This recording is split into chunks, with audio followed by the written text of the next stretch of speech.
It doesn't work that well. But yeah, that should be enough. So now comes the part where I get to say, "Hi, I'm Trevor, and welcome to Catching Up on Cinema." If you aren't familiar with the program, Catching Up on Cinema is a film analysis podcast wherein we introduce each other to films, expand our cinematic horizons, and, in essence, catch up on our cinema. So it is the month of January 2024, and is once again that very special time of the month wherein we do our very special Tales from the Shelf episode. And in joining me in this endeavor, I have my good buddy Brad from the Cinema Speak podcast. How's it going, Brad? Well, Trevor, it's going great. It's great to be here. I mean, you know, things have been better, but we won't get into that. That's a reference to my neck of the woods, Michigan, which I'm referencing because we will talk about the weather, but I'm more referencing our football team. But anyway, long story short, things are good. Very sorry to hear about your foosball situation out there. Very unfortunate. But you had mentioned the weather, Brad. Yes. Now, folks at home, dear listeners, and hopefully viewers, if you're not familiar with what a Tales from the Shelf episode entails, you may have noticed in the background of our respective webcam feeds, both Brad and I own quite a lot of physical media. So that would be DVDs, Blu-ray, and 4K discs. And Tales from the Shelf is basically our opportunity to share some stories about our collecting endeavors. Now, every month we try to have a cohesive theme for the topic of discussion. So for January 2024, I gave Brad the honor of selecting the theme, or at least he pulled something out of his ass. And the theme for today's episode is simply snow, because it's cold and it makes you say it, snow. So Brad, why snow? Why are we talking about snowy movies today? Why snow? That's what I said to my Coke dealer the other day. No, I'm joking. No, so snow just because I don't know, January, like, you think of December and Christmas as snow, but really, at least in my neck of the woods, like December isn't really all that snowy. Like usually we have some snow on Christmas, but not always. It's usually January where you get a lot of it. And really, we haven't gotten a lot of it, but there is a little snow on the ground near me. We had about 2 or 3 inches yesterday, and actually most of it's melted by now. But yeah, I just thought, like, let's do something relevant to the season. Yeah, that fitting enough. Out in my neck of the woods, the Seattle area in Washington, not Washington. That's the eastern part of the state where it's called Washington. Um, Snow is kind of a once a couple of times a year kind of thing. It's not a super big event, but we are notorious for our utter inability to handle snowy circumstances. It's borderline comical. I myself am born and raised here, so I've just kind of been in it my whole life. But my dad is from back east, and so he looks out his door every time it snows, and he just laughs and laughs and laughs at how bad we are at driving. And he Yeah. makes it a personal challenge to hop in the car and just run errands whenever it snows. I think it's his way of being like, still got it, or something like that. But yeah, I seem to remember around the time we were determining the theme for this month, prior to this discussion, there were some like extreme weather warnings in many parts of the country. So I guess it is kind of fitting for us to be talking about snowy movies. So yeah, basically what we're going to be doing here today, folks, is just talking about some movies in our collections that have something to do with snow. The hope is that the snow or the weather, like the cold weather, at the very least, will have some bearing on the plot or be important to the film in some capacity. But if I'm being totally honest, a lot of the stuff that I pulled today, snow is present in the film, but I wouldn't call it a major element of the plot. So we're going to have a lot of borderline picks, more than likely, but it is what it is. Anyway, as is customary, I'm going to do my hosting duty here and promptly toss Brad directly in front of the snowplow and ask that he be the first one to share his snowy pick. So, Brad, what's your first snow day film? Yeah, so I'll start with an obvious one that the snow is very central to the film because, like you said, a lot of these picks are. I'm looking at them. I'm like, is there snow in that? Like, I know it's in the winter, but is there snow? So I'm gonna start with one that's very much a hardcore snow movie. This movie could not take place without snow. It's one of those, and that is the classic thriller.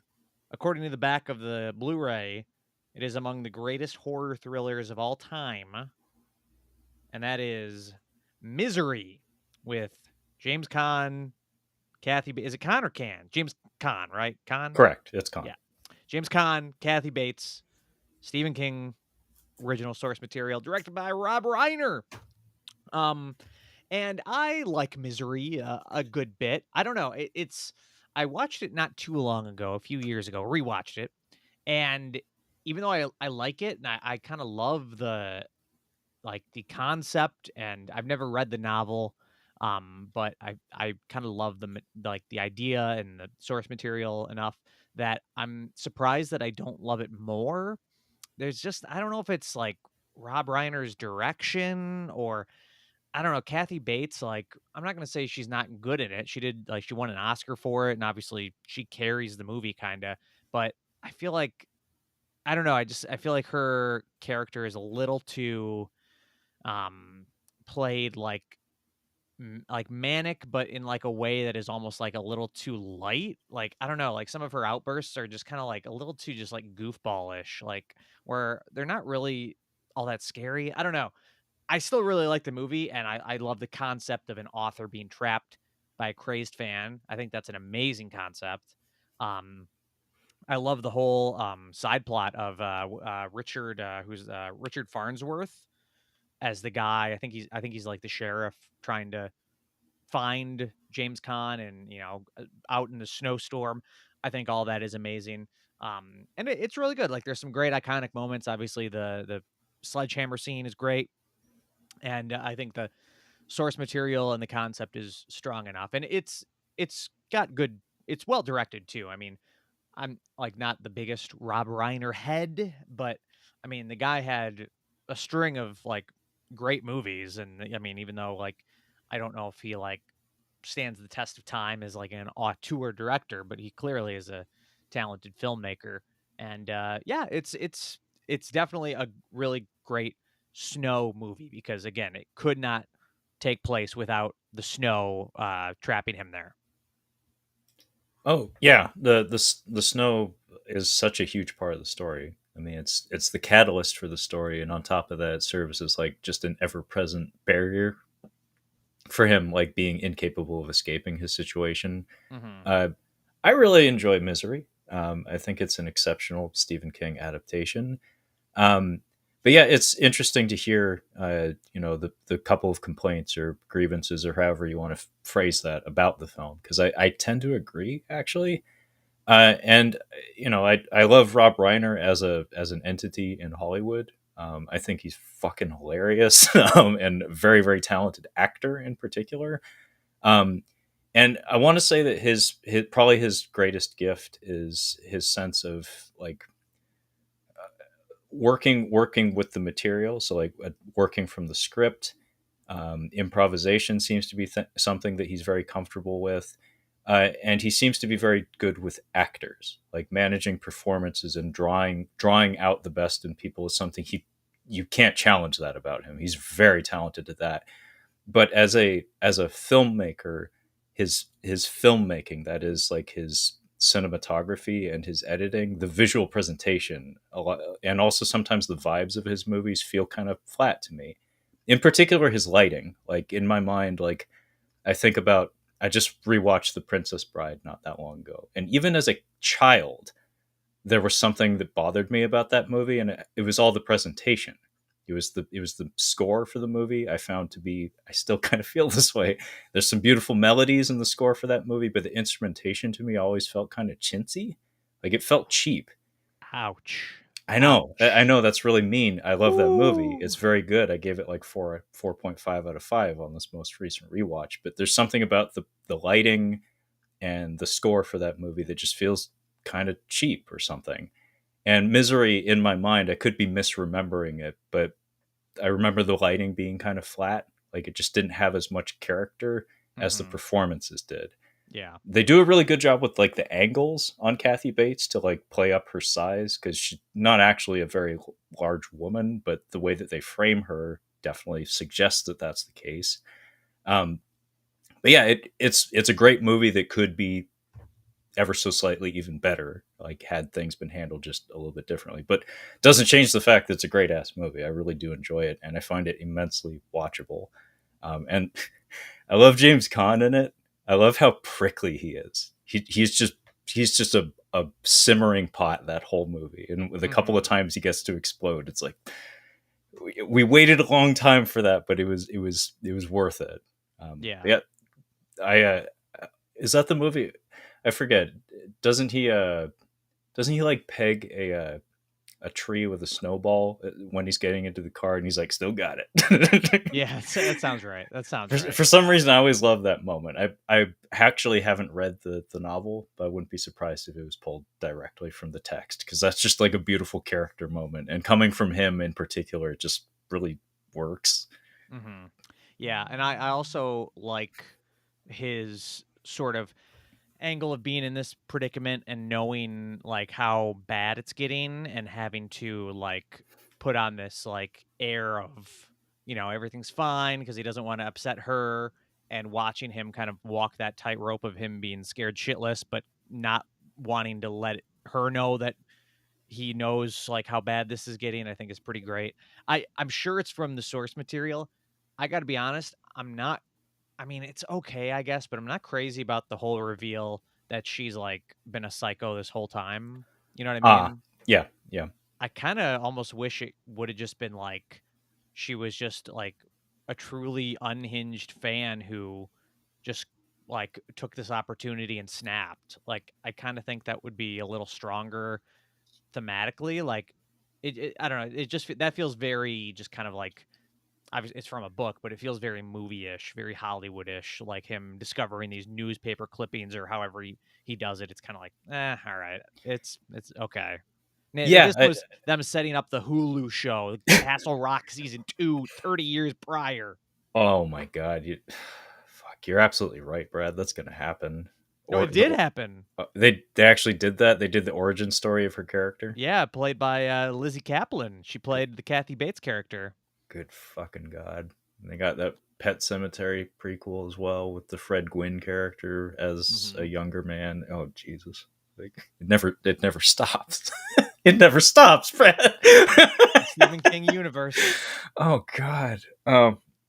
Anyway, yeah, I actually agree. I tend to block that a little bit of the plot and the characterization out of my memory, because it is just a skosh too much. Like I didn't need that. It would, to me, it would have played a little bit better if, yeah, she just like something snapped, where it's just like circumstance pushed her over the edge, kind of where he arrived at her doorstep, and that's kind of the nudge that she needed.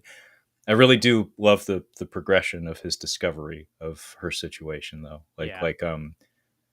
Was it like she has those depressive spells that are somehow even more intimidating than when she flies into rages and stuff. Like Kathy Bates is a very talented actress, and she does all of that really really well.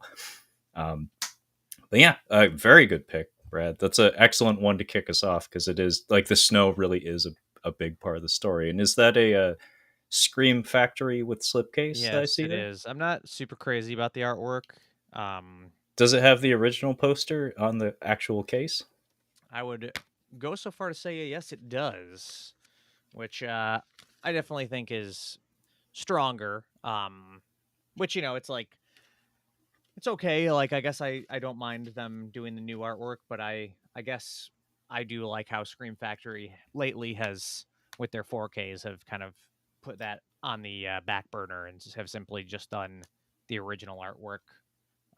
I guess what I would rather have is reversible artwork for the case, but the slipcover be the original artwork because this we're stuck with this. So Yeah, yeah, it is kind of frustrating when you have a choice, but not really, because the slipcase is going to be obscuring it anyway. yeah, Um, But hey, they went to the trouble to commission brand new artwork. To their credit, it's not a bad image. It's a little heavy-handed, what with the skulls and the fucking flames out the Yeah, yeah, window. it's a little. It's a bit much, but personally, I prefer the more subdued, more enigmatic original cover art with just the cabin. But hey, Yeah.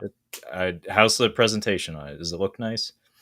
I think so. I actually don't remember if I watched this copy or if I actually have the previous what is it, MGM Blu-ray as well, and it might have been that one that I watched, and then like this was announced to like very shortly after or something like that. But so I don't remember, to be honest. Oh well. Okay, Brad. So I suppose the pick is to me. I'm going to actually recruit some assistance from you. So Hmm.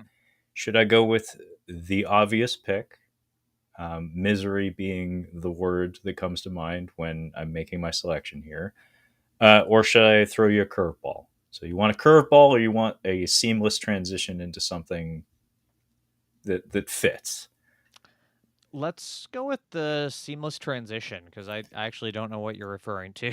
All right. Well, I'm being me, which means I'm being deceptive here. Sorry about that. But what I meant there was it's not actually thematically like really connected in any way, but just by virtue of the title, it just seems kind of fitting to go with this one. So I have here in my hands a Blu-ray that wouldn't be surprised if Brad has set aside. But if he does, hey, this is an excuse for both of us to talk about it. It's come up on the show before. I have here Joe Carnahan's The Grey, Hmm. starring one Liam Neeson, and as I said, misery being the operative word, being as this film is a miserable fucking experience. Very solid acting performances. There's a lot of actors in this who kind of unexpectedly get some stuff to chew on. Like they get some scenes to work with. Um, what's his face? I think it's Frank Grillo gets a whole ass like big scene to himself towards the end of this one. Liam Neeson is, of course, the headlining star of it. But I've seen this movie, I think, only twice. Once in the theater, and then once on this very Blu-ray here, which comes to us from Universal. It's probably too small for you to read there. I remember the Blu-ray presentation of it being just fine. I'm not like a huge fan of this movie, as evidenced by me having seen it only twice. But I did quite enjoy it those two times I watched it. I do think it's very ballsy. I do think it really takes the material very, very seriously and tries to kind of play it to the bone, like actually do kind of like the hardest core, like nature survival story that you possibly could. Um, and for that reason, it's kind of a special movie because we do get these movies, but not often do they have as much teeth as this one does. Forgive the expression. This one really takes it to an extreme that very few actually go to. It's a very bleak film in a lot of ways. I don't think I need to spoil the ending or anything like that, but the marketing for this movie always did give me a little bit of a chuckle, though, because you need to remember when this movie came out, dear listeners and hopefully viewers. This came out amidst the like initial wave of Liam Neeson as action star films. So this was like around the time of like Taken 2 or something. So this is when Liam Neeson was flying around the world punching people, basically. So the way this movie was marketed made extensive use of that trope, and people's image in their mind of Liam Neeson doing that in the current wave of movies that he was in. And you better believe they promised you Liam Neeson boxing wolves with a shot glass, like taped fists with boxing gloves as like the equivalent of like spiked knuckles in between his fingers. That was what this movie was promised to audiences as, and I'll just say it's not that. It's not that kind of movie. But yeah, the Gray is probably the snowiest movie, or one of the snowiest movies that I own. So I figured I'd bring it out, especially considering Brad kicked us off with Misery, and this is one of the more miserable mainstream Hollywood films that I think I have on my shelf, if I'm being honest. Yeah, I mean that's a great pick. I actually don't own The Gray, but I do love the movie, and it's been a long time. Like we're coming up. I just checked on Letterboxd. I've never logged it, so we're coming up on 10 years since I've seen The Wow. Gray. So I'm due for a rewatch, and that is very tempting because yeah, I remember really liking it. Definitely. I mean, I would probably say I'm trying to think of certainly in the vein of his action movies. I think it's probably my favorite. Like Taken era, post Taken era Liam Neeson action movie. Like I, I would probably say like if we're actually counting all the movies he's been in, I would probably say like Silence, Martin Scorsese's Silence, I like a little more. But in terms of his action movies, I think that one is one of the most compelling thematically, like one of the most interesting. Takes some of the biggest narrative choices that are interesting. Yeah, I'm a big fan of it. Yeah, I need to give that one another poke. Yeah, me too. If I'm being honest, because it's a hard movie to love just because of how awful it is to watch sometimes. That part of the reason why I pulled this one up, folks, is because this is one of the few movies I own where the snow and the cold are a character. Where I have quite a lot of I disclosed this at the top of the discussion, but I have quite a lot of movies that have snow featured in them. But this one, it's an ever present entity, and in fact, it is presented as perhaps the most dangerous thing in the whole ass movie.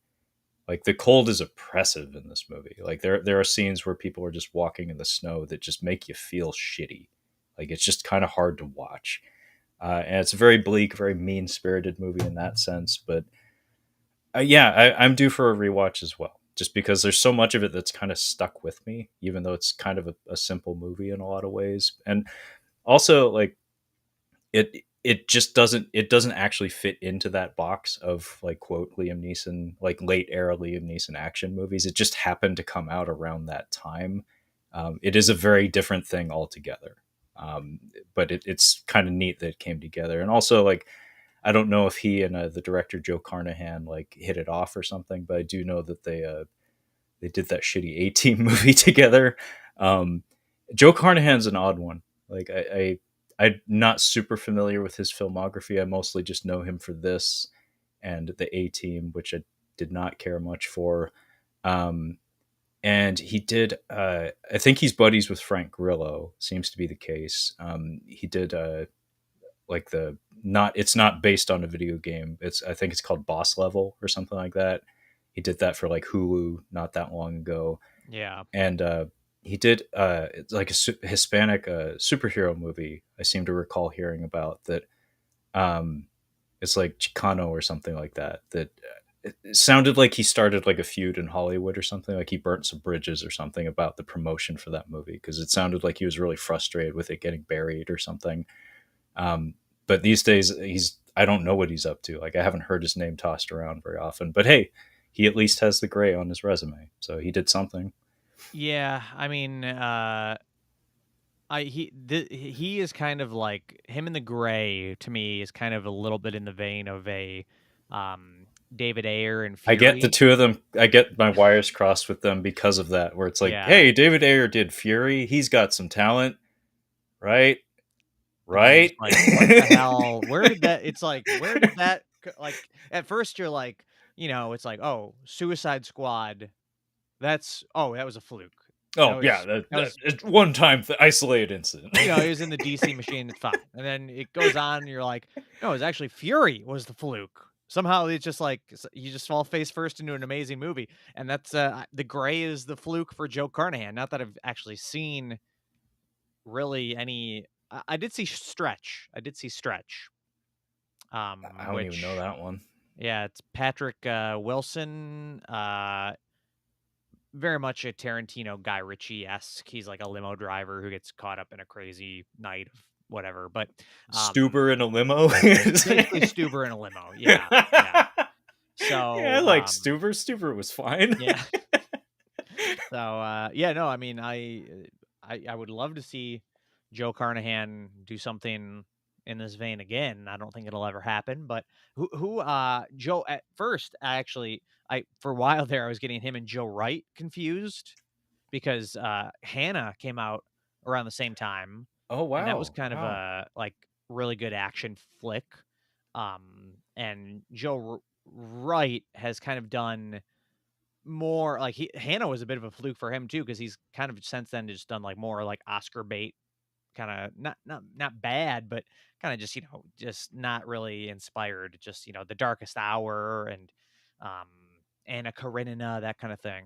So in that way, Hannah was a bit of a fluke for him, although his career was a little better than Ayers and Carnahan's. So Yeah, who knows where filmmaking takes these people? Like you never can tell, and because filmmaking involves so many hands touching the thing before it gets to the theater, it's difficult to attribute the credit. Where it's like who was responsible for making that thing as great as it was? I don't know. It's kind of hard to point to a single person. It's easy, it's convenient to point to just a director, but however much weight you want to put into auteur theory is entirely up to you. I don't have an argument in either direction, if I'm being honest. But yeah, the Gray, as far as like snowy movies, is maybe one of the snowiest I have, and definitely one of the ones that plays up the threat level and the presence of the elements much more than a lot of the other movies I have. But yeah, I think you and I are both, I guess, due for a rewatch on this one because shit, I hadn't realized it had been that long since it was in theaters. But yeah, you're absolutely right. It was a while ago. yeah, it's about time. It's time. It's time. Okay, well, that was my first snow pick. So, Brad, ball is to you, sir. What is your next snow pick? Well, I'll tell you, my next snow pick. I was actually in this room last night and I hadn't picked out my movies yet. And I was like, man, is this going to be hard to do? Is it going to be hard to pick out these movies? And I looked to my left over here and I looked at basically the first shelf I saw and I saw this movie and it was one of the first movies that popped out. And I said, boom, I found this one right away. This is going to be easy.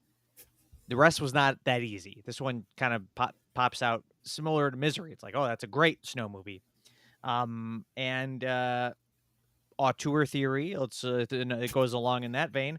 This is the eighth film by Quentin Tarantino, The Hateful Eight, which I actually quite like. Shocking. White male likes a Tarantino movie. Uh, That's very honest of you, Brad. yeah. No, I remember when this came out. I remember I've only seen this twice. I don't think I've ever even watched the Blu-ray. I saw it twice in theaters, and I remember it came out, and the reaction to it was pretty muted. Like people were kind of like disappointed or thinking it wasn't that great. I watched it the first time, and I kind of loved it, and I thought it was great. I liked all the characters. I liked just the setup of course, the snowy setting, being trapped in a cabin. I like that sort of concept. The performances I thought were all great. I like some of the twists and turns it took. And then I kind of got out of the movie and was surprised at people being critical of it and saying like, for Tarantino, it's a big miss. Which I would agree, I would probably put it in the bottom half of his movies, but I still really like it. He's a master. Come on, like even the bottom half of his movies is better than almost everything Joe Carnahan's done. Um, but I rewatched it in theaters after having heard the reception. I'm like, okay, maybe I was just riding high on that Tarantino. I'd taken a little of that Tarantino, whatever he's on, I was on because I was a little riding high, giving him a free pass. And I watched it again in theaters, and I still loved it. So I Hmm. haven't watched it since, but both watches I've loved, and my gut tells me if I rewatch this again, I wouldn't love it. But that just it goes. The narrative is every time I go to watch this movie, I think I'm not going to love it, and I will love it because it is. It's a super watchable, compelling movie. I honestly don't even remember much about like what the story is. Like I remember like Kurt Russell's the bounty hunter, Jennifer Jason Leigh is a prisoner, but there's like a mystery element that I am totally not even remembering. Like somebody in the cabin is not who they say they are, or something like that. I don't know if you remember it at all, but like the actual plot details are very fuzzy to me. Yeah, I'm in the same boat as far as the plot is concerned. It's as far as I understand, largely a character piece. I've seen it exactly one time. I quite liked it. I wouldn't say I loved it, but I did quite enjoy it. What's kind of incredible about it is that it's often criticized for being essentially a play. Um, but in my mind, the amount of like emotional ground and like kineticism that is present in the filmmaking, like they cover a lot of ground. They go to a lot of wild places, not geographically, but like by the time you get to the like the closing minutes of that movie, it's like you've been on a fucking journey. Like Yeah. there's been a lot of shit that transpired in the walls of this one building. And yeah, some of like the mid game like plot reveals are really neat. They take advantage of the medium, the introduction of characters and more importantly like information that would have been useful to us yesterday. Stuff like that at the midway point of the movie is pretty cool. I think you get, was it a Zoe Bell cameo there? Hmm. Um, and yeah, it's really neat seeing him, get to lay out all of his favorite action figures on the table and kind of have fun with them. There's a lot of familiar players that he's worked with many times in the film before. And funny enough, actually, I was just watching the YouTube video on GQ this morning. They did one of those things where they bring in an actor and interview them about some of their most famous characters on film. They did Kurt Russell, and I think it's brand new. Like it probably just dropped today, and he talked about the Hateful Eight for just a little bit. Sounded neat. Apparently, the story goes he was called by Quentin Tarantino to do a reading of the script for the Hateful Eight, and it wasn't. It was like they just did it in like his house, like at Quentin Tarantino's house or something, and then they called him back for a second go around, like, hey, let's do it again, and it was in front of like 1,200 people in a theater. So they basically did like a live play, like a live reading, like an audio drama essentially of the film. And he was like, so like what happens like when we get to here? Am I supposed to just like go in the back or like lay down or something? It's like, yeah, you do Yeah. whatever. You're an actor, you'll figure it out. So he was just like, hang on, we're doing this in a theater with people. Yeah. Nobody mentioned that. I feel like I kind of remember that. Like that was the talk, like that it was presented. Like that was the first time the story was presented before it was even a movie. I do kind of remember that being up. There was like buzz around it because of that. That's right. Yeah, and I guess like it was well before the movie went into production, so there was quite a lot of time in between that process. So it's just a fun story, and Tarantino just like as evidenced by the many talented actors that he's worked with, oftentimes many times. Clearly, he has a special way of charming actors and getting something special out of them. They all seem to have quite a lot of respect for him. But yeah, I quite like that movie. I remember the snow being kind of like a generic like hand wavy thing as to why they're kind of stuck there. Hmm. Not so much a huge character in the proceedings, as far as I understand, but I mean it's a tale as old as time. Like hey, a bunch of people isolated because of the elements, and oh hey, somebody's got a secret or something. And as far as making the best use of well trodden tropes go, Tarantino may as well be like the modern master of it. I mean, that's kind of the through line of his entire filmography. It's like, I'm going to take all the things I love and do my own take on it and make something original and special out of it. It's all things you've seen before, just not the way I've done it before. Yeah. Um, yeah, cool stuff. Plus, I like how it was. Yeah, I think yeah, pretty much the first and so far only time having worked with Samuel Jackson a bunch. This is really the only time where Quentin Tarantino and him, where Samuel Jackson had the lead role, which initially you don't really know that he's going to be the lead. It almost seems kind of like maybe Kurt Russell will be the lead, but obviously that some things change as it goes on, and it ends up kind of being Sam Jackson's picture, which I think is cool because like yeah, he worked with him a ton of times, but I mean he's kind of like a co-lead in Pulp Fiction, but he's kind of always been in the supporting role. So I think it's cool that he finally worked with him as a lead character. That's a really good point because, like, yeah, even in the marketing for the movie, I don't remember them pushing him as Hmm. being like central to the cast. He was just like one of the many people in the movie. But yeah, some surprises there in the cast where it's just like, wow, I didn't expect Walton Goggins to to be as prominent in this film. But hey, it's Mhm. Walton Goggins. You could do a whole lot worse. But yeah, it's the Walton Goggins show for quite a lot of the movie. In case you didn't know. Yeah, and also Ennio Morricone's, I think, his final score, right? Yeah, Close to it. I don't know the story. I suspect that is it like a Frankenstein score? Like is it original composition or is it just pulled from like unused table scraps of his body of work or something? It might be, but it would certainly be unused because he did win the Oscar for it. So it's not Yeah, like yeah, yeah. previously sourced material. So I don't know how much he actually did with it, but still cool that he finally got like recognized at like 97 years old or whatever he I mean, was. for fuck's sake! I mean, like his contributions to international cinema, not even just American, but like Italian cinema on top of that are incredible. In fact, I have a movie on my desk right now that I might end up pulling uh, at some point. Um, that's a funny factoid. If memory serves, Ennio Morricone scored two different Kurt Russell films: The Thing, which got him a Razzie, and The Hateful Eight, which got him an Oscar. That's kind of incredible. That just shows how much of a joke the Razzies are because the thing's music is amazing. That's to me that's baffling. Like to have learned that the Thing, John Carpenter's The Thing, the score for that movie got a fucking Razzie. It's repetitive, but it's also not Yeah. like the film. Like if you actually like think on it for just a second, like there's a lot of themes at work with the score, like with the music there. It's like there's actual consideration being put into the progression, keyword progression of the music of the tracks in that movie. It's a really good score. I don't know who made that decision, but they're a fucking fool. They're a buffoon. Yep. Anyway, anything else to say about the Hateful Eight? No, I think that about covers it. Okay.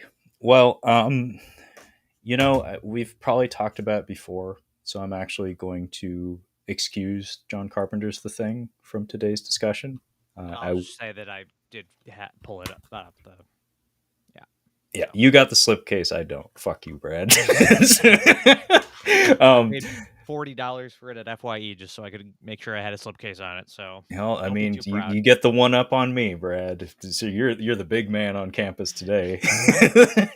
But yeah, we've talked about John Carpenter's The Thing, as have every movie podcaster on the planet at least 5 times. In fact, we did a full length episode on it here at Catching Up on Cinema way back when.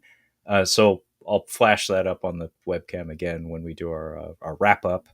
But I don't think we need to talk at length about that one. So just for funsies, I'm going to pivot into something weird just for funsies. So the pick is back to me.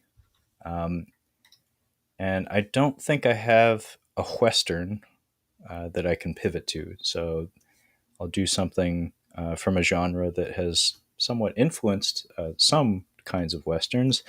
I have here in my hand a not especially handsome, at least in terms of packaging, uh, case that includes only 2 discs but 6 different films. And this comes to us from Animego, which is a fine publisher of discs. I have here Lone Wolf and Cub, all 6 films. This is also called Kozure Okami. And who is the star of this? Tomisaburo Wakayama is the gentleman that you see here on the cover. These were a series of chambara films, of like samurai films, made in the 1970s, I believe. They're known for their ultra violence. They're very, very, very violent. It's based on a manga, actually, which, as far as I can tell, is like one of the most influential manga, like maybe of all time, honestly, because the trope of the adult with the violent past escorting an innocent child through a violent land is something that we still see constantly today. I mean, how many Papa Bear and like little girl stories can we be inundated with these days? Like it's everywhere. I mean, the fucking Last of Us kind of borrows from this as well. Um, anyway, uh, in particular, I am focusing on the sixth and last of these films, which is called White Heaven in Hell. That would be the English translation of the title. I forget. I think the Japanese title is like let's go to hell, son. Basically, it's like ikuzo jikoku e. I forget the Daigoro. I think is the name of the kid. So it's like let's go to hell, son. I'm pretty sure that's the name of the last movie. It's a pretty Uh, metal title. I like that. it's pretty fucking metal. But yeah, the whole movie has been building up, or the whole series, because this is six fucking movies, builds up to a final conflict between, I think the character's name is Retsuro. He's like a old man. He's like a ninja lord, so he has like at his beck and call like 100 fucking ninjas, and he's gonna throw all of them at our hero and his son in just like one last final battle, and the final like the climax, the ultimate climax of the story. And I do seem to remember hearing they somewhat truncated the story, like they accelerated the epilogue, like the finale of the series, maybe due to budget. I don't actually know. The whole finale is like 100 fucking dudes fighting this father and son in a on a snowy hilltop. So it's like all the blood is smeared all over the fucking snow. It's a delightful spectacle of just like blood pouring out onto the white snowy hills and stuff. And in fact, like if you watch the original trailer for the last movie in the series, that is part of the hype for it. Like that's kind of the spectacle that they're hyping, was that yeah, the finale of this movie takes us into uncharted territory for this franchise. We've never been in the snow before. We've been in the woods, we've been in the swamps, we've been in the river. We've never been in the snow before. So the change of location was something that actually was promoted in the film. But yeah, these are delightful movies. Even like contemporary American film critics have a lot of respect for these movies. You'll find that they're almost universally praised. Like they get very high star ratings, some like seemingly across the board, despite them being very racy, very trashy movies in a lot of ways. Like there's a beauty and an elegance to them, but there's also an undeniable level of trash to them. Like there's a lot of tits in these movies, not gonna lie, and there's quite a lot of violence and bloodletting as well. But as I said, Sounds awesome. they're pretty fucking cool, Brad. Lone Wolf and Cub is pretty fucking cool. I'm frankly kind of surprised we haven't seen more adaptation, like direct adaptations of these films, because they're so influential. Might be the reason why that hasn't been the case, because we have so many things that borrow from them. But yeah, are you familiar with Lone Wolf and Cub at all, Brad? Like, have you dipped your toes into it, or do you know much of anything about them? I know of them. I know their influence, like, and I know the trope. And I believe didn't I think Criterion put them out, They aren't did. they? They did. Yeah.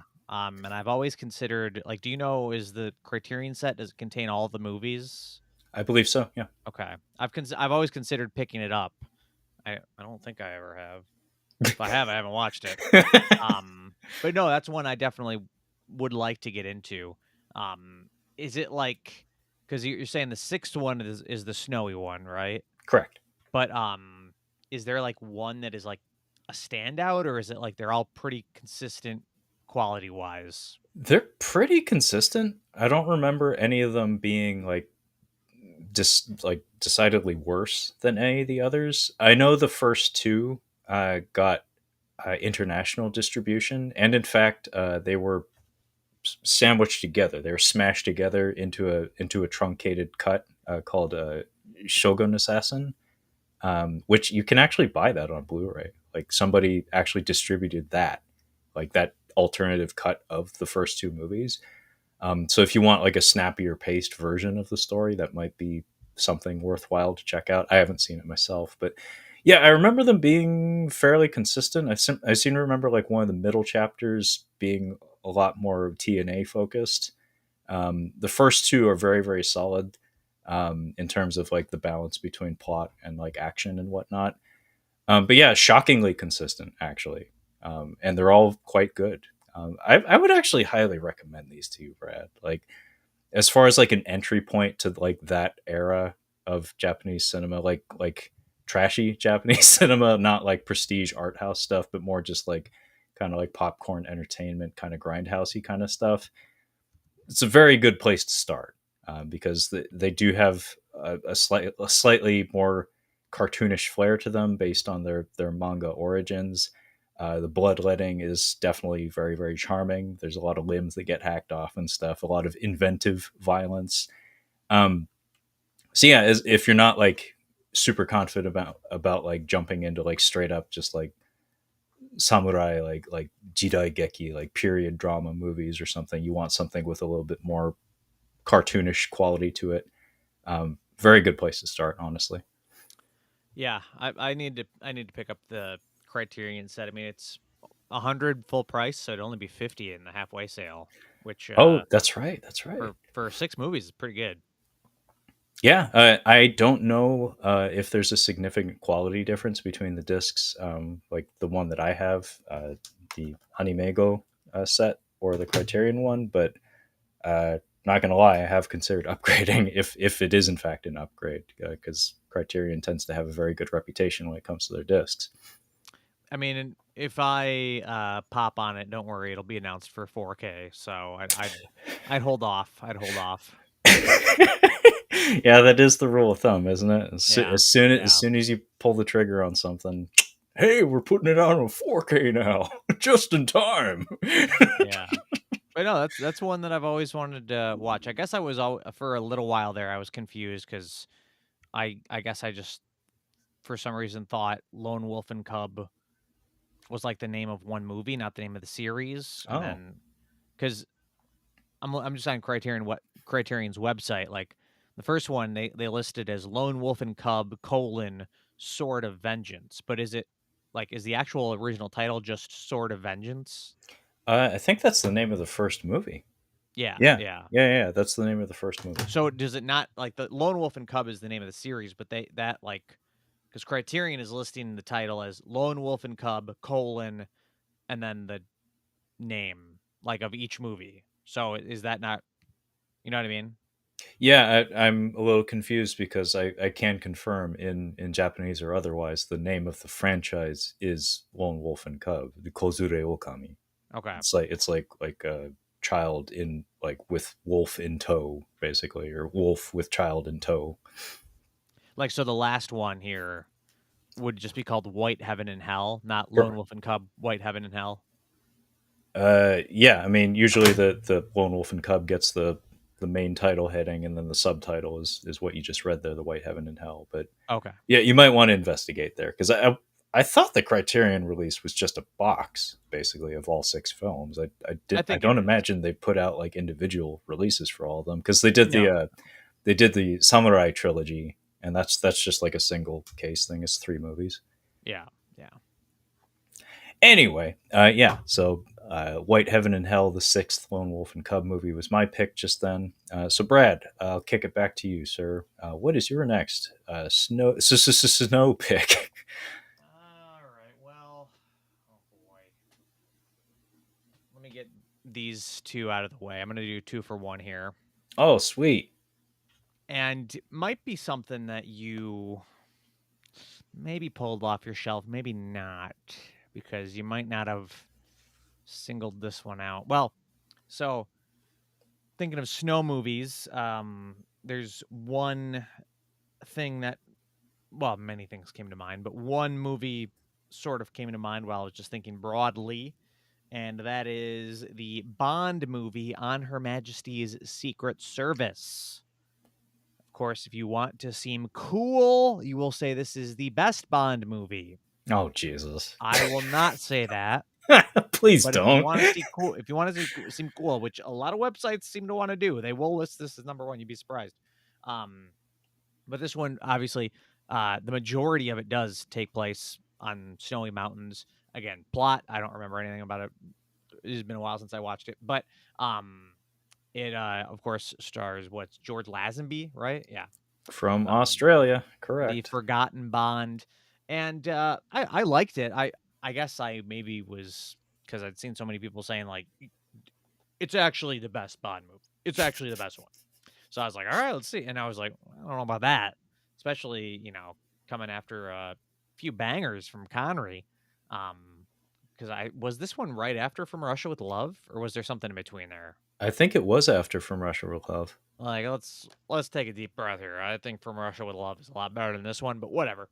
Um, but anyway, that just made me also think of, okay, other Bond movies with snow, and there might be other ones, but the only other one that kind of jumped to mind immediately was the snow sequence in Spectre, which I know people hate this movie. If you want to seem cool, you'll say this is the best Bond movie. If you want to seem cool, you'll say this is the worst Bond movie. That's the two rules. It's the two ends of the spectrum right here. I actually like them both, although I don't think this one's the best, and I certainly don't think this one's the best. I don't think it's the worst either. I actually was not crazy about the third act, but I actually remember really liking the snow sequence. Again, I've only seen this movie the one time, but I thought there were some solid action sequences in it. Obviously, it's a bit of a step down from Skyfall, but I still had a good time with it. And from what I remember, that snow action sequence was the highlight for me. Maybe just because of the uniqueness of it, it was something that they hadn't done in that Daniel Craig era yet. Yeah, interesting picks, Brad. I did not pull any James Bond titles, so actually, I may as well disclose this right now. So I didn't pull any James Bond films because I already have enough movies pulled, and I just didn't want to bother with it because I have shit piled on top of that box right now. Same goes for Godzilla as well, because I own tons of Godzilla movies, some of which include snow. Not super prominently, but like for instance, King Kong versus Godzilla. Godzilla emerges from a fucking glacier because in the previous film, in the continuity of the previous film, he gets covered in one. That's how they defeat him. Spoilers. And then Son of Godzilla, my childhood favorite, ends with a beautiful shot of father and son Godzilla embracing in the snow. It's kind of a surprisingly touching shot. But those are two major franchises that, of course, I'm familiar with. I just didn't poll, but interesting picks. James Bond has had a lot of escapades in the snow, actually, not just in those two movies, but on Her Majesty's Secret Service does feature it more prominently than I'd say a lot of them. Mm-hmm. Moonraker famously begins with the wonderful ski stunt. I believe that's the parachute with the Union Jack on it. I think, is it For Your Eyes Only has the it's like the triathlete or whatever. It's no, biathlete. He's doing the skiing and the rifle shooting. Is it that one? Boy, you're asking the wrong guy. It's been a while. Those when you marathon them all, they all kind of blend together. It's true, folks. Like the diving scenes and skiing. There's a lot of diving and there's a lot of skiing in Bond movies. Yeah. And let's not get started on car stunts as well. But there is one of them. I think it's For Your Eyes Only, where he's basically there's a villain character who is both a cross country skier and a shootist. There's like a whole protracted action sequence in there as well. It might be The Spy Who Loved Me, actually. In fact, it may be both films that feature skiing because, as I said, there's a fuck ton of skiing in James Bond movies, and you better believe my wires are getting crossed as we're having this conversation. But yeah, actually, you're right. I do remember a lot of like Hollywood personalities being quoted as saying that On Her Majesty's Secret Service is their favorite James Bond movies. That's what you say when you want to seem cool. That's what you got to say. Yeah, it is like a meme, honestly. Like it seems like a lot of directors in particular cite that as their favorite. And it may just come down to the narrative, honestly. Like not the actual like quality of the film, but more just like the things that it tries to do are unusual for a James Bond movie in some ways. Unusual James Bond movie in a lot of ways. But yeah, I wouldn't call it like among one of my favorites. I do think it's pretty good. I wouldn't say it's one of my favorites though. Spectre, I've lots of problems with. I do think it's a pretty poor James Bond movie for the most part. Did I ever mention? I know Kyle and I did a review of it, so maybe I said it there. But did I ever mention to you like a theory I had about how you could have approached the plot towards the end of that one that maybe could have made for something interesting? I don't know. It's not ringing any bells. Well, spoiler alert. There is a sequence in the movie wherein the James Bond character is being tortured, as he often is. Um, and there's dialogue about the nature of the torture, and it involves if we go too far with the torture, the part of your brain that will be able to recognize faces will cease to function. And there's it's almost like Total Recall or something, where there's a portion of that film directly after that moment where things get out of control, where a whole ass building blows up. In fact, I believe it's at the time it was the largest recorded like physical explosion on a film production. Like it gets out of hand is what I'm saying. Like things accelerate and get really loud and crazy, but then there's still more movie left after that. But I was thinking, wouldn't it be interesting to actually have that be part of the plot, where it's like he's not dead, like he was tortured, he's not dead, he's still James Bond, but he was affected by that, but it's completely just not a thing. And then we Hmm. still have like a half an hour more movie, and that last half hour is pretty fucking clunky if you ask me. It's definitely the low point of that movie, kind of similar to this week's episode of Catching Up on Cinema. Dave Bautista very nearly saved that movie, in the same fashion that Kevin Nash, former pro wrestler Kevin Nash, former pro wrestler Dave Bautista did for The Punisher. So more wrestlers in film, please, and True, they will true. save your movies. Yeah, very true. I Yeah, want to just take a moment to read my buddy Charlie's short review of Spectre real quick here. Charlie. Which I like. This is his review. He said, "Hopefully, whoever designed that skull mask got money for every ad they used it on, and not just the 2 minutes it was in the movie." Yeah, it was featured very prominently in the marketing. I do remember the Yeah, hype train for that movie. yeah, and then it's in the Um, movie, and it's just gone. yeah, speaking of not being able to recognize faces, how's that action blindness treating our buddy Charles? Yeah, we got to do an intervention sometime. Like, we Yeah, got to do prescribing Charlie on some action flicks. Charlie, it's for your own good. Yeah, yeah, The shit will not stand. yeah. You have a But problem, sir. probably not Spectre because he's already seen it, and it's probably not the best medicine to get over his illness. Yeah, it'd probably be the case where you'd like ask him, like, so what did you think of Dave Bautista in Spectre? And he'd be like, Dave Bautista was in Spectre? It's like, Jesus fuck. Yeah. What is wrong with you? No, he would remember because as long as he would remember the non-action sequences, just whenever he'd be like, "What was there was a fight? I don't know. There was a fight with Dave Batista. I don't know." Yeah, he'd be like, yeah, I remember they were at a parade in Mexico, and I think there was a helicopter. There may have been a helicopter involved. I just remember the parade, really. Yeah. Shit. Anything else to say about those James Bond picks? No, that's about it.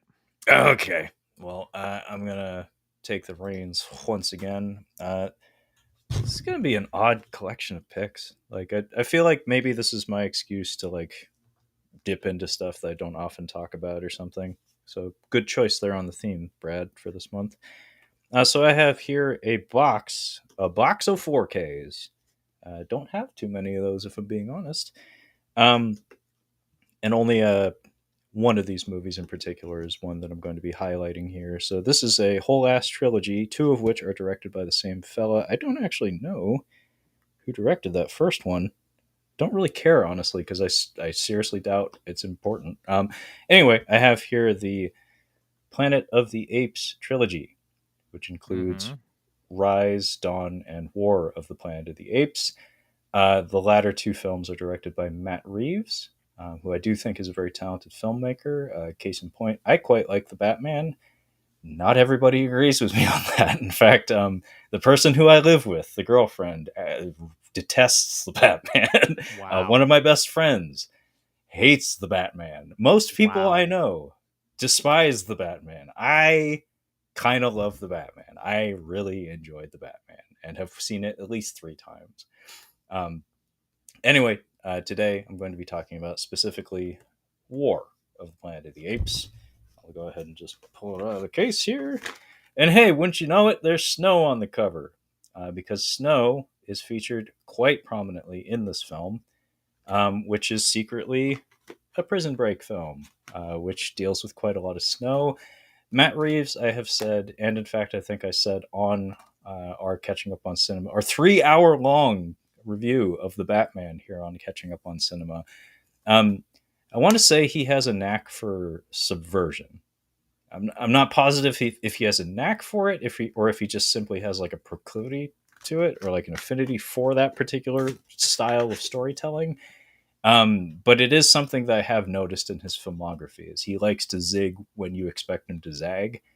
And War of the Planet of the Apes might, like, not to spoil, I guess, but War of the Planet of the Apes goes in some directions that, you know, based on the marketing in particular, you might not see coming. But part of the charm of his presentation to me is the fact that he does that, but he gives you enough of what you were hoping for or what you were expecting so that you don't feel too disappointed. Like, you might feel a little bit disappointed because he does kind of go against the grain sometimes with the choices that he makes with his narratives. But in this case, it feels earned. In the case of the Batman, I felt it was earned. Dawn of the Planet of the Apes, I didn't feel it as much, but he may not have had as much pull in Hollywood. So, like, in particular, by the time you get towards the last act of the movie, it starts to get into like blue laser beam up into the heavens, kind of like generic Hollywood blockbuster kind of business, where it's like, okay, the apes are fighting now. It's like, oh, it's a Spider-Man fight, but with apes. It's like, I don't know if this was entirely warranted, but, you know, some producer probably felt we needed that. So it's like, you know, if we're going to have all this money involved in this production, we may as well have fucking Toby Kebbell ape fight Gollum ape, Andy Serkis ape. Love Toby Kebbell. Toby Kebbell's best performance is in these movies. Toby Kebbell, as much as I talk shit about the man, and I talk a lot of shit, he is a damn good ape. Like not only in these movies, in these two movies, Toby Kebbell plays a performance captured ape by the name of Koba. He's the bad ape. He's quite good, very good. He's on Andy Serkis's level with his ape acting. And he also plays fucking King Kong in Kong Skull Island, and he's also a character in that movie. But he, like, more importantly, he is acting as Kong in that movie. In case you didn't know, but Toby Kebbell, ace ape acting. But beyond that, get out of my fucking movie. I don't like you, sir. But yeah, War for the Planet of the Apes features snow quite heavily. It starts out kind of like a Western, but then it turns into a POW movie kind of unexpectedly, and they get quite a lot of mileage out of the performance capture technology and the quality of the performances of all the characters embodying the ape characters in the movie. I'm a sucker for performance capture, so these movies are kind of like a no-brainer for me. It's like this, I gobble this shit up. But yeah, Brad, thoughts on I guess War or any of these movies, honestly. I also have War, and I grabbed it.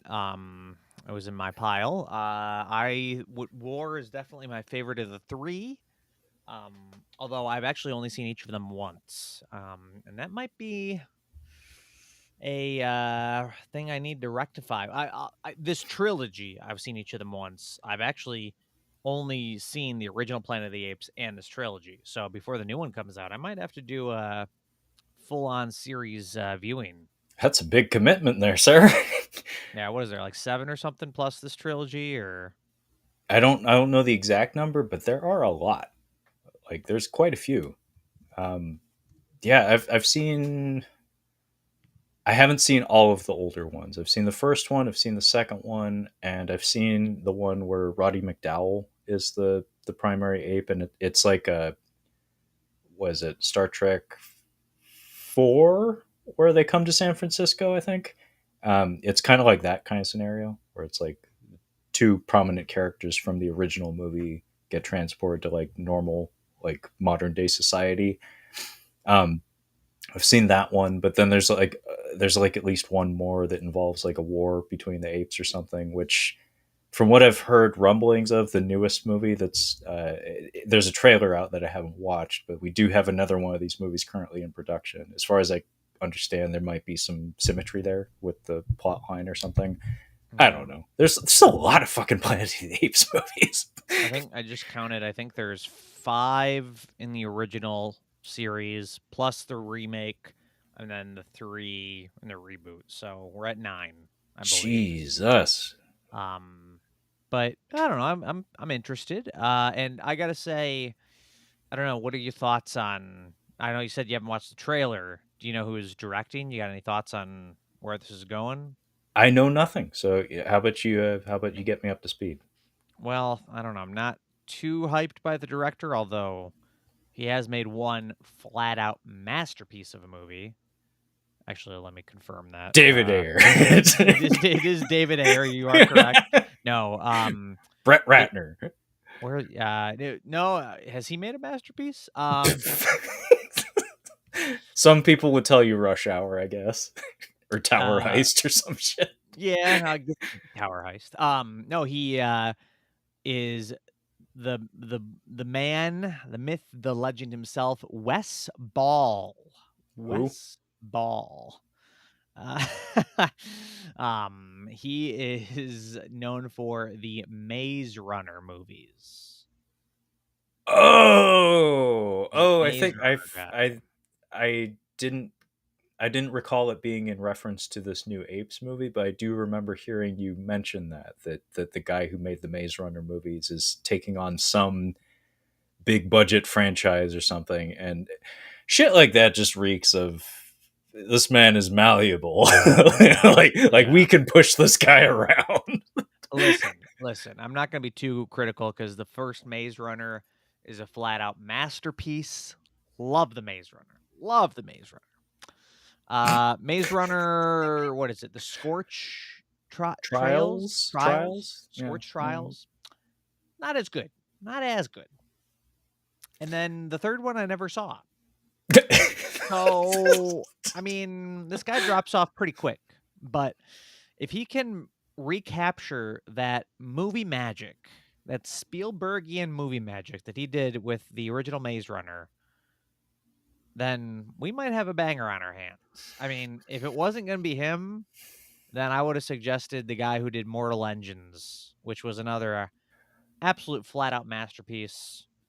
The Peter Jackson produced box office bomb that I I loved, that everyone else who hated. who directed that? Because I know, like, full disclosure, Brad has gone on record saying that he appreciated that movie when not many people have said that. I haven't Yeah. seen it. I can't speak to its quality. But who did that? Because what I got from the advertising for that movie and the fact that Peter Jackson was backing it suggested to me that this is a person who is taking some chances. Like this is not just generic popcorn entertainment. This looks inspired. Like it looks like a daring, expensive effort. So like Mm, regardless of how well the movie did, it, as far as I understand, it did not do well. no. That's somebody that's a creative voice that you would probably hope would stick around because maybe with another go around they could make something special. But who did that one? That is Christian Rivers. Christian Rivers. No, it is not a Christian rock band. This is the name of a director, Christian Rivers. And he has another project in the pipeline called The Dam Busters, which I guess is a remake of a movie. Yeah, that title sounds familiar. I Yeah. seem to remember seeing that coming out on Blu-ray a while back or something. Yep. But I guess the movie has been in the works in some form since 2008. Ooh, So, that's rough. yeah. So definitely take that with a grain of salt. But yeah, there's a few of those young adult movies that I like. At least I was in a good mood when I watched them, and I remember liking them the one time I saw them. But um, yeah, I'm not super hopeful about the new Planet of the Apes movie just because it's like I don't know, to go from Matt Reeves to Wes Ball is a pretty big drop. So yeah, I don't know. Well, I mean, not counting it out. Like I actually, from what I saw of the trailer, it looked pretty good. I didn't. I'll have to watch it because I Yeah, think I caught like a couple of frames of it and it looked gaudy to me. Like it looked a little too colorful, a little too, I don't know, grand, whereas the whole charm, like the whole thing that makes these Apes movies kind of special, at least in my eyes, is the things that they do not do. That's kind of what their signature is how subdued they are, where they're taking some of the most incredible special effects technology available to them and giving very human using it to convey very human performances and actively deny you the kind of spectacle that you might expect from these kinds of movies. And because it's Matt Reeves, like I said, he does seem to have a knack for finding that balance of giving you a little bit of what you would know and expect to see in the movie, while also doing what he thinks is more interesting, I guess. Because like Dawn of the Planet of the Apes, like it's not a slam bang action thriller, but it does have some very memorable like action shots. Like it does have a couple of sequences in there they're very memorable as like quote like action sequences. But on the whole, it's just like a drama. Same goes for War, where it's like war is in the fucking title, but it's not that kind of war. Um, anyway, yeah, I don't have high hopes either, but I should check out that trailer just to, I don't know, just to get a feel for what they're doing with that You, one. you know who I actually think could be a good choice for a Planet of the Apes movie? Hmm. This might be like just a little like out of nowhere, but James Wan I think could do something interesting. Like I he's thought done, that without saying yeah. Like that. I am not crazy about the Aquaman movies, but like he's got some pretty interesting visual ideas. I mean, there is kind of like a little bit of a darkness with the Planet of the Apes movies in general, and I think he could bring his horror side to that. I don't know. I was kind of I think jumped in my mind. I think the only objections I would have would unfortunately be kind of the same ones that I would have for Andy Serkis, because Andy Serkis is a natural choice given that he's so heavily invested in the world of performance capture technology and acting methodology on top of that. Um, and he's also directed films before, like he did the Jungle Book, uh, Venom 2. But similar to James Wan, like I feel like they're too wild. Like their general vibe, their general energy that they convey with their filmmaking tends to favor energy and kineticism to a degree that maybe it's just because I'm so like married to the style of these movies. I don't necessarily want that. That's Maybe true. that's where the studio wants to take the franchise, make it more colorful, make it more bouncy, make it more fun. Um, but I kind of like the subdued nature of these movies. And when I think of James Wan and like Aquaman and stuff, I think of, and even what's the movie he did, the kind of slasher movie. Malignant. Yes, the sorry, we just got a comment in there. Did I miss the Madam Web review? This is not a broadcast from the future, unfortunately. So no, you didn't, but maybe someday. Um I believe that's Santino. hey, Santino, we gotta talk comics someday, man. I know a thing or two about a thing or two. It's all from 30 years ago, but I know things. But You want to come on and review Madam Web with us? yes, I mean, if you'll have me, No, I you don't don't want want to to review crash your that. fucking party, Get but of real. course. That was a bit. I'm not forcing you to go see Madam Web. We'll review You better something believe. actually good together, the three of us. Well, hey, actually, Brad, maybe that's your opportunity to conveniently get sick that day. And it's like, oh man, Trev, can you like step in and talk with Santino for 5 hours? Yeah, yeah, yeah. I might have to. Yeah, I might Like, come down with oh something. man, I'm so sorry, guys. I just couldn't make it out to the theater to see Madam Web. You want Yeah, to do me a yeah. solid? 4 hours, 5 hours, Santino, five. We're shooting for five. God damn it. Although, not to go off. This is off topic, but not to go off topic too much. But I We have to have a say topic. that did you see that promotional video from Dakota Johnson where she was like very sensually telling people to go see Madam Web? Have you seen that? It's No, like she's like, "You're gonna go see Madam Web, and you're gonna like it." And I gotta say, I was kind of did it like, "I kind of guess I am work? gonna go see Madam Web." It kind of worked. Woo! I mean, I have heard it say that her voice is a little bit of a kind of like an unfair like talent to play. Like it's just like a trump card kind of where it's like, God Mhm. damn it, that worked. It's Yeah. like I don't have any investment in Dakota Johnson. Like I don't even know if I've seen a film with her, honestly. But Madam Web, maybe that'll be the start. I'm a big fan. Big fan. She's great. She's According, great. according to Brad, she's great. She is Uh, great. yeah. But yeah, James Wan, Malignant. Like I haven't seen the film, but I have seen some excerpts from it.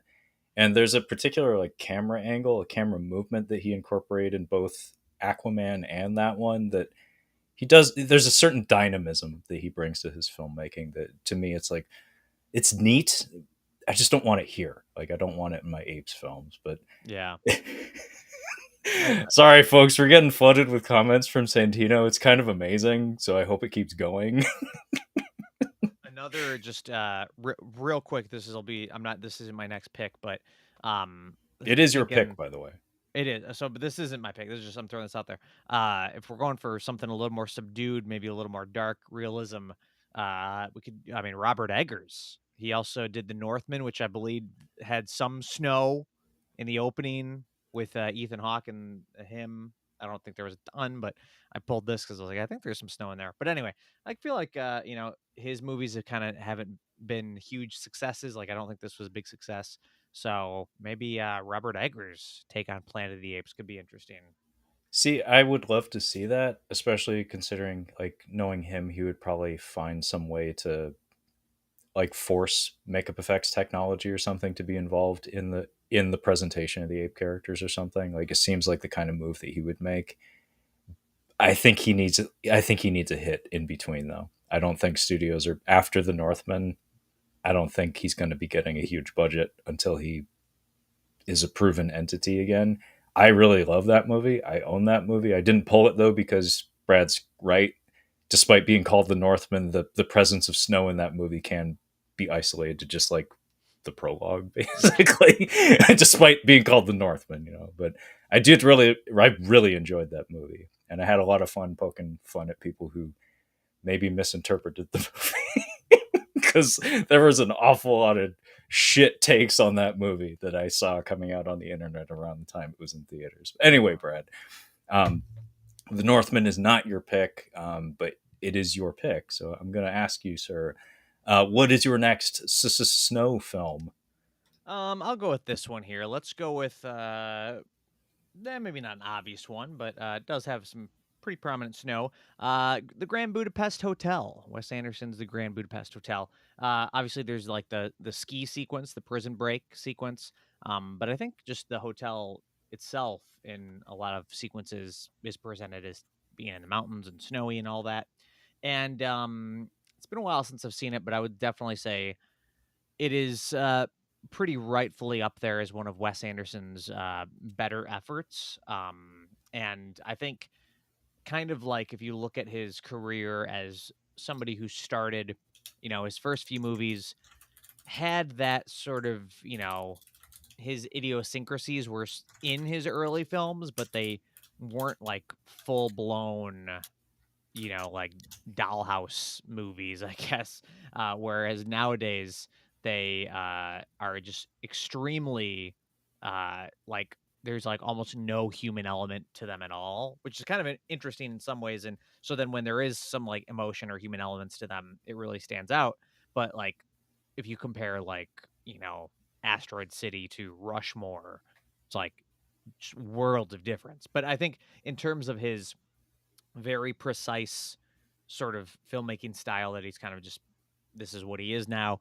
I think this is certainly one of his better ones. I love the production design, and I think the reason why this is one of his better recent movies and one of his better overall is I think it's just genuinely very funny. I think it's like I think his movies are best when they're funny. That's why I actually Bottle Rocket is up there as one of my favorites, even though it's probably the least interesting directed of his. I think it's one of his funniest movies, and I like it because of that. Whereas, something like Isle of Dogs or Darjeeling, I don't think the humor is as strong, so they're not as good. But I think the cast is pretty amazing in this one. Visually, it's awesome, and it's a lot of fun. It's a real good one.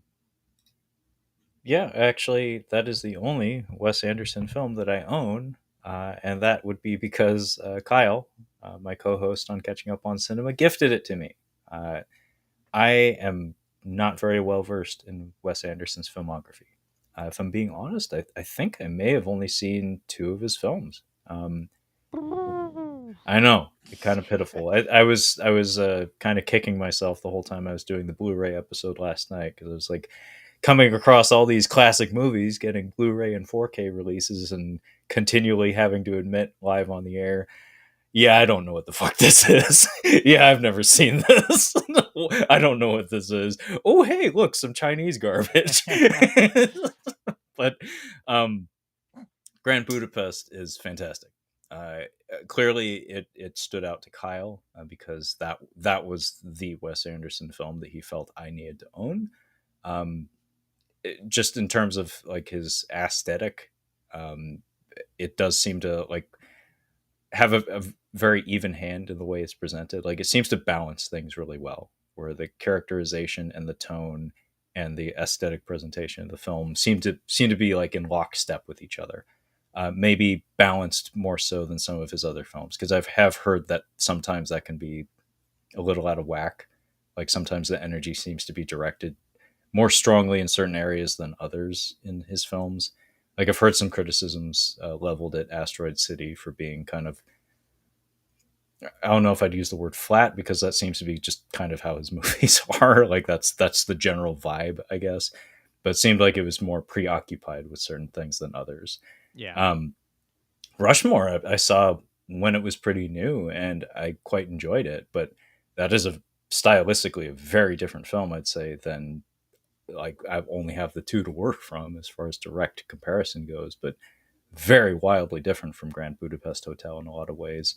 But for some reason, it resonated with me. I don't remember exactly how old I was, but I was pretty young, Hmm. and for that subject matter, it was kind of surprising that it worked for me the way it did. Yeah, I only have those two to work from, and I like both of them quite a lot. And Grand Budapest is it's a pretty fucking great movie. Yeah. It's just interesting how, because I like all his movies. I don't think he's made a bad movie yet, but it's just interesting how his first few movies probably, um, definitely through Royal Tenenbaums, and then maybe it kind of starts with Life Aquatic, but how his movies, his first few movies, they have a style, but they take place in the real world. They feel like they have actual characters that you can attach to and relate to. And then now it's just like, and I feel like part of Asteroid City was commenting on that a little bit. So it's interesting, and it's not like a criticism against the movie, but now like the characters are so just like removed from the real world. The entire movie is very intentionally removed from the real world that it can be a little just hard to relate to. But I still love everything he's done, and I would say Grand Budapest is up there as one of his better ones. The snow is not a huge factor to the movie, but there are at least a few sequences where it's pretty pretty noticeable. Yeah, I'd say it's a valid snow pick. But yeah, I can't confirm as I haven't seen it myself, but I did read some stuff here and there about Asteroid City perhaps having some like metatextual business going on Hmm. with the presentation of the story. And actually, I was it was interesting. I read some articles that were thought provoking, where basically it was people voicing some concerns about like how the Wes Anderson aesthetic or whatever has become a TikTok meme, basically. Yeah, Um, and it seemed to be like the case where there were some movie critics who were seeing that like the saturation of that like that being too heavily crystallized in like the mainstream, like that being a sign that like maybe this is a shifting point, like a turning point, like maybe he it's maybe this is a sign that he's going to be rounding a new corner in his style or something. I would love that, but I don't buy that. I think I he's don't either. locked in for life. Yeah, I feel like he's doing what a lot of artists tend to do, and they chase perfection. They iterate. Like it's a fascinating thing that happens with a lot of creative types, where you can see somebody taking multiple swings at the same pitch over and over and over again until they get to that place where they feel like they got it or something. It's just part of the process, I guess. But yeah, I don't see that being the case either. But hey, maybe it won't be an outright change, but he'll just continue to evolve or refine.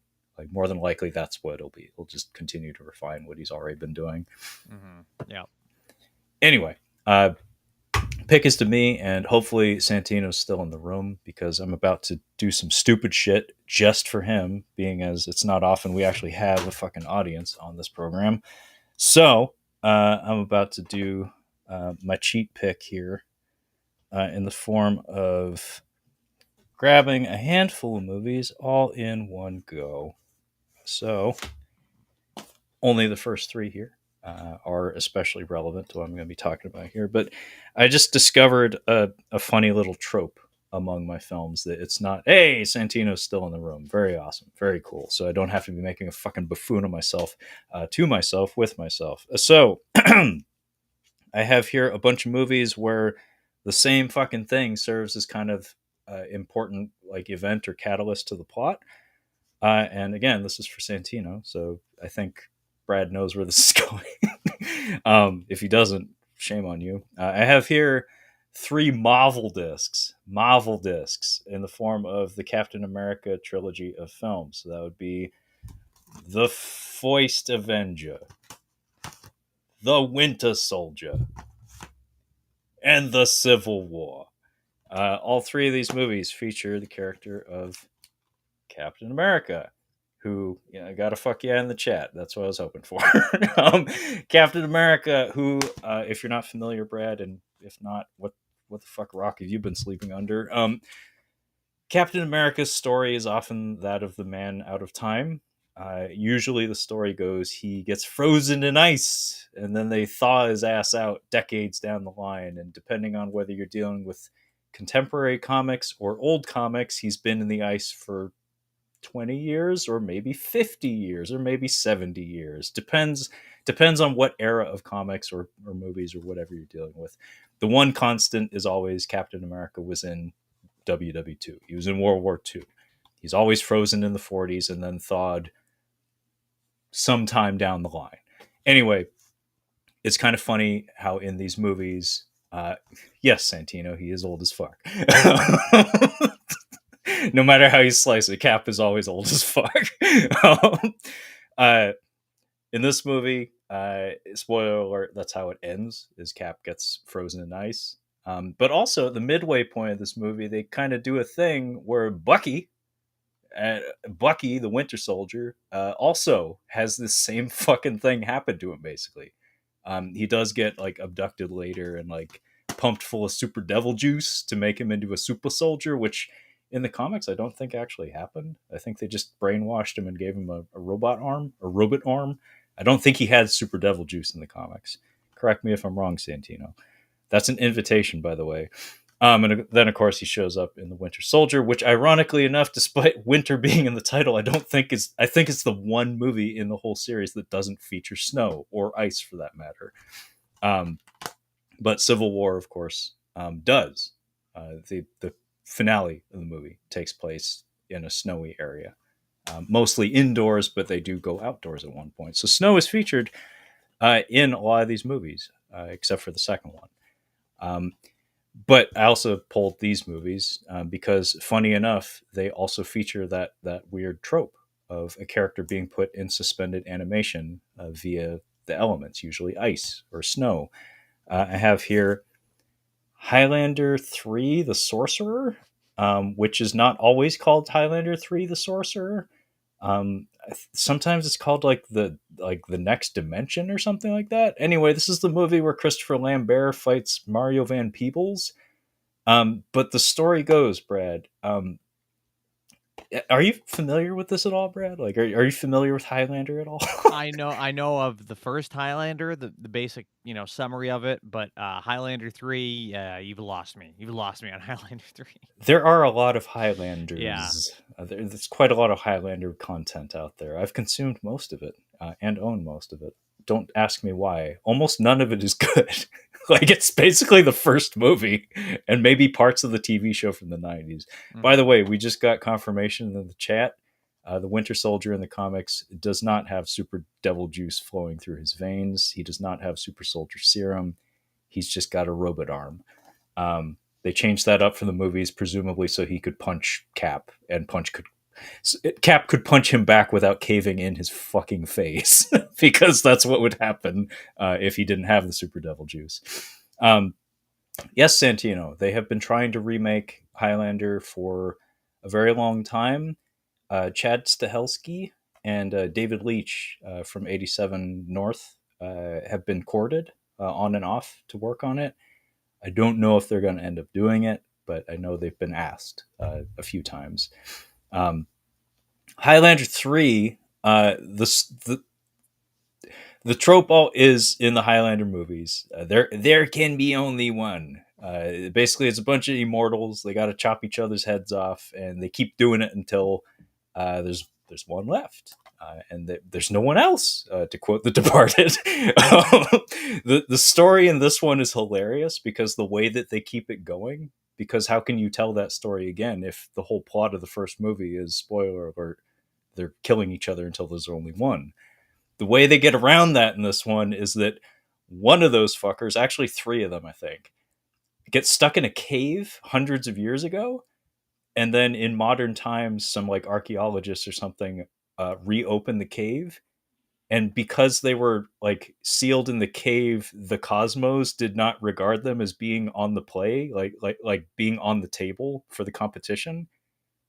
So once the cave opens up again, oh no, I'm no longer the one. I got to kill more people. So it resets as soon as the cave opens up. But yeah, in this movie, it's a snowy cave basically, wherein Mario Van Peebles gets sealed away, only to be brought into the plot later on.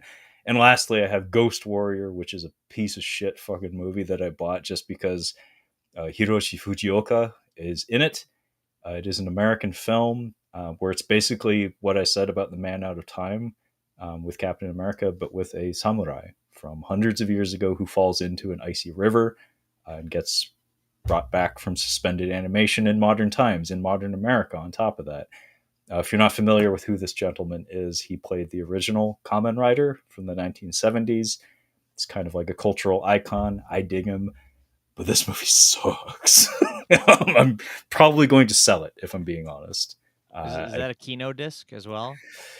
It is. Kino is an odd brand, man. They put out some primo like art house shit, and they also put out a fuck ton of schlock. Like they put out some of the schlockiest garbage shit out there, and I would count that among them because Ghost Warrior fucking sucks. Would you throw Austin Powers, International Man of Mystery, in this trope basket?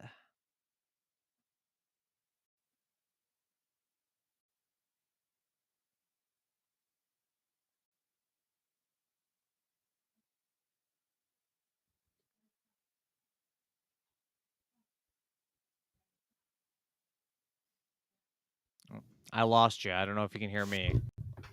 Am I back? Oh, now I hear you. Now I hear you. It was just a cord, folks. My cord got loose. It's a live broadcast. Things like this happen. I thought my question was so controversial that you silenced yourself. No, I would absolutely count Austin Powers, Demolition Man, also. Although that's not. That's a good one. I mean, both of those were artificial freezing processes. Yeah, but yeah, this is a trope, like the man who gets frozen and then brought back in modern times or something. Yeah. Yep. Yeah. Well, I mean, I haven't seen any of the Highlander movies. I feel like when we do these episodes, I feel like somehow you always manage to work in a Highlander movie. So I need to remedy this, I guess. You really don't. Like I say maybe the first one's a good movie. The second one is a legendarily bad movie. So maybe your buddy Matt would be down to watch that one. I know their household, they seem to enjoy bad movie nights or something. Highlander 2 The Quickening is a spectacularly bad movie in a lot of ways. especially when you get to some of the plot twists in that one. It was so bad, Brad, that they had to go back and do like a super duper director's cut of it, an unofficial director's cut called the Renegade Cut. It's literally called the Renegade Cut. Um, yes, Santino, Demolition Man absolutely does count. Um, anyway, yeah, you don't. Highlander is not like essential viewing by any means. I have a soft spot for it just because of the time period, and also if you're a fan of like Queen, they did the theme song for the movie, "The Princes of the Universe." Mm-hmm. Anyway, that's enough out of me. I know that was a lot, so. No, that was good. That was good. That was good. I like the cohesion there. All right. Well, that's probably going to be my last pick, Brad. Would you like one more for yourself? I think I'm good for the speed round now. I think Okay. mine are all pretty much. I don't have much to say about. So All right. Well, I just talked at length, so I'm going to kick it over to you, Brad. How about you start us off with a speed round? If you're not familiar with what's about to happen here, folks, we're going to do something we call the speed round, wherein we basically just skim through our runner-up picks, the things that we did not talk about at length on today's episode. Don't be surprised if this ends up taking a half an hour, because although it is called the speed round, oftentimes it takes a while.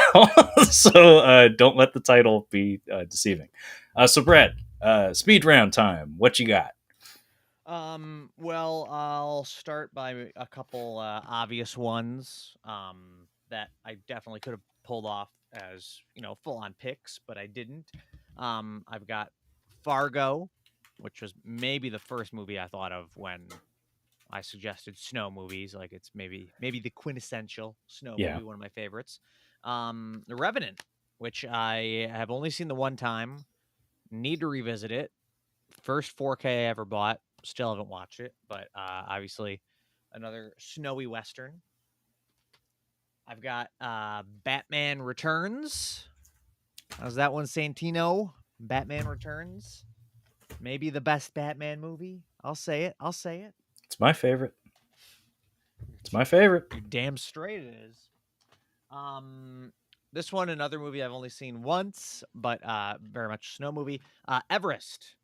Oh, good one. Mm-hmm. Yeah, saw this one in theaters. I liked it. Really good cast. But not like an amazing movie, but it was pretty good. I have Insomnia, which I don't remember. I think it had some snow. It's a movie where it takes place. It's one of those Nordic noirs, and I'm in my mind assuming there was snow in it. But I also did just recently rewatch no, wait, are they both called Insomnia? Yeah. Christopher, Yeah. yeah, Yeah. The Chris Nolan version is the same title. yeah. Okay, so I rewatched the American version. So I'm getting confused which one had snow, which one didn't. I think this one had snow. I'm gonna The use Nordic one definitely has this. They go on like a gondola, and they're on like a snowy hill at one point. yeah, yeah. It counts. It counts. Yeah. Yeah. I did pull out my Homegrown Horrors Volume 1 for Winter Beast, but I'm actually going to maybe pull this because it's called Winter Beast, but I do remember it, ironically enough, felt like it took place more in the fall. And I looked at the images on the Blu-ray and I didn't see any snow. It all seemed very fall. So I'm going to actually pull that one. That is not a choice.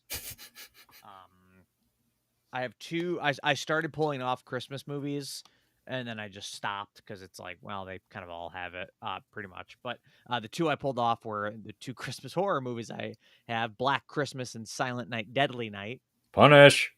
Yeah, classic. Two of the best Christmas movies. One of them genuinely is one of the best. In Bruges, which is light on the snow, but there is snow, especially in the very last scene of the movie, which is amazing. And Great then movie. the classic, what a better movie to end on for my picks, The Fate of the Furious, with the is it Antarctica or just Arctic chase on the ice with the Yeah. sub. Yeah. Huge. Yeah. What a picture. So yeah, those were my snow picks. Okay. That was a fun collection there, Brad. You got some great ass movies in there. It's funny you mentioned Fargo because I don't own it, so I couldn't pull it. But immediately when you mentioned snow as the topic, I was like, Fargo, Yeah. obviously. Funny how that works. Um, okay, so I have quite a few here, so I'll try to go fast, Brad. I'll let you get back to your day, or evening rather. So I'll start things off here by just saying I also pulled The Revenant, and I have watched this 4K disc, and this, I believe, was also the same disc, my first 4K as well. Hey. I used this as my tech demo disc. This was how I christened my brand new 4K television and player, and I actually brought a friend over to take a look at the opening sequence in the movie, just to because 4K was new to both of us, and we were both just like, yeah. I've only seen it the one time on via this disc. It's pretty fucking good. Excellent filmmaking. Anyway, moving right along, I'll just knock all of these out in one go. I have all the Rockies and Creeds. So it's a little bit of a cheat, being as snow is not featured in all of these films, but it's just part of the vibe of Rocky in particular. That's a Like good call. Yeah. like my dad's from Philly, and like winters in Philly always involve snow and ice in particular. Like he remembers a lot of sledding and stuff, and so like even though snow isn't featured prominently in all of these movies, like it's definitely in two, because when Rocky proposes to Adrian at the zoo with the tiger in the background, it's a snowy day. Rocky 4, obviously, when they're in Russia, there's tons of snow there.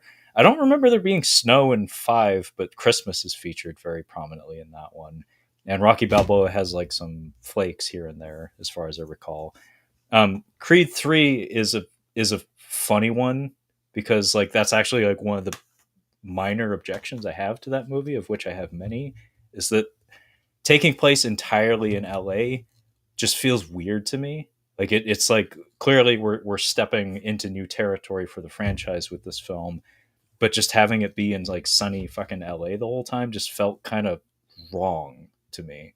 Like I know that's like my bias showing, but that was just like a gut reaction to that. Is like something's wrong with this. It's like, oh, it's really warm and sunny out all the time, and it's too glamorous in general. But anyway, all the Batmans, in particular, Batman Returns. Brad already talked about that one. Both of our favorite Batmans, apparently. Aliens versus Predator 1 and 2. Yeah, Only good the one. first one features snow, but it features it quite prominently.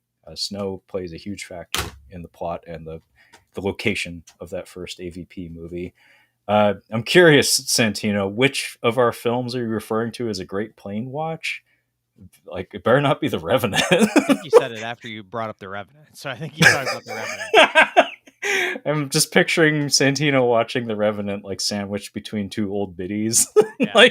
like knitting or something, and he's watching Leo DiCaprio fight a CGI bear. He's like, "This is cinema. More peanuts, please."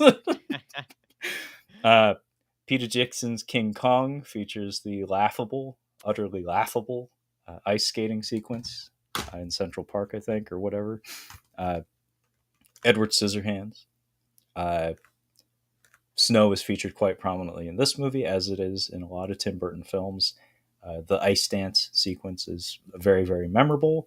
Unlike King Kong, it's actually emotionally like touching. It's a beautiful piece of music and kind of a beautiful sequence.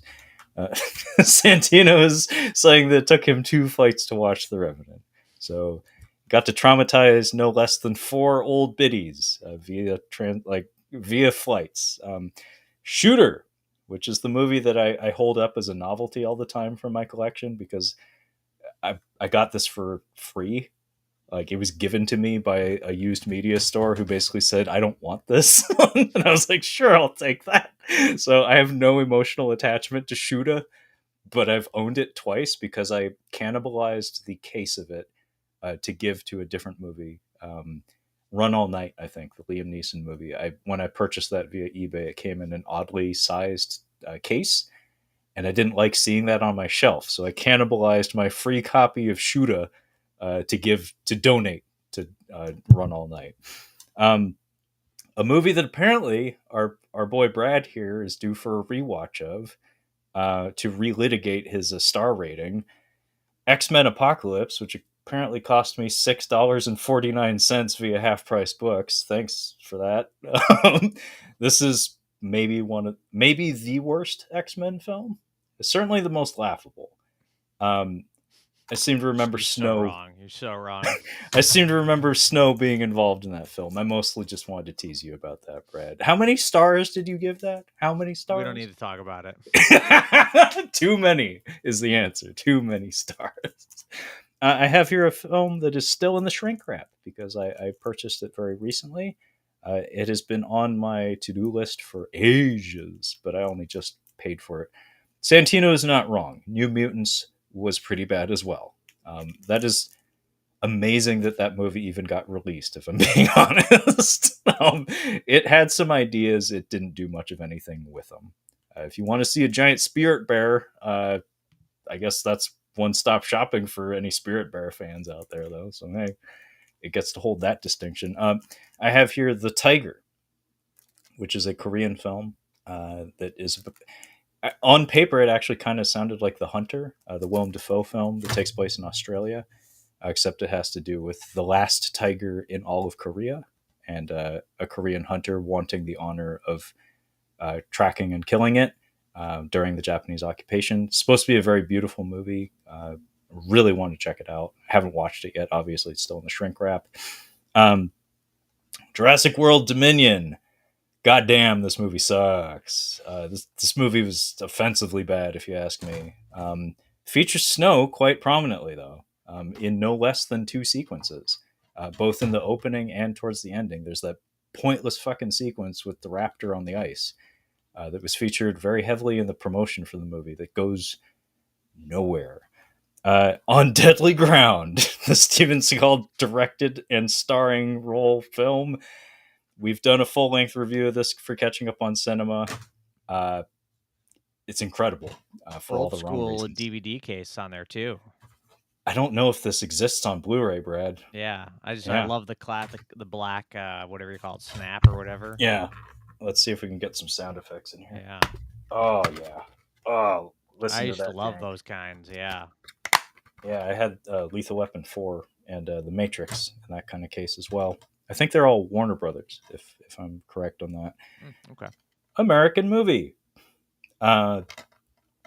Snow is featured quite prominently in this movie. Hey, could you tell him to put my soda on the tarp? Could you please put my soda on the tarp? I don't want it to get frozen. Mike Shank, R.I.P. We miss you. He's wonderful. For Santino, he's still around, so maybe this will get some hype from Santino in the chat. I have some Dragon Ball Z, Dragon Ball Z stuff. So I have the movies here. I have The World's Strongest here on DVD in this box, which features it takes place in like the Arctic region, and Super Android 13 also has a funny thing that it kind of similar to like the uh, Avengers: Age of Ultron and Batman versus Superman, where they actually devote dialogue, like they devote screen time and dialogue to paying lip service to the fact that, hey, we probably shouldn't fight here because there's lots of people and they're going to get hurt if we blow shit up here. How about we go over there to finish the fight? They do that in this, where they start out in the city and then they go to some mountain range that takes place in the Arctic somewhere. So most of the movie actually takes place in the Arctic.